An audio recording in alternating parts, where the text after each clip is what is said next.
అనగా నీవంటూ ఖచ్చితంగా మోకరించగలగాలి, దేవుని సన్నిధిలో పరిశుద్ధతను పొందుకోగలగాలి.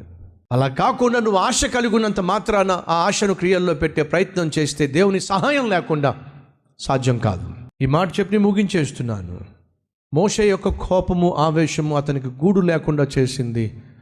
కానీ తనలో మిగిలి ఉన్న మంచితనము మళ్ళీ అతనుకు నీడను దయచేసింది. నీ మంచితనము నీకు నీడనిస్తుంది. నీ మంచితనము నీకు మళ్ళీ బ్రతుకునిస్తుంది. నీ మంచితనము మళ్ళీ నీ జీవితంలో ఆశను చిగురింప చేస్తుంది. కాబట్టి దేవుని బిడ్డగా మంచితనాన్ని విడిచిపెట్టద్దు.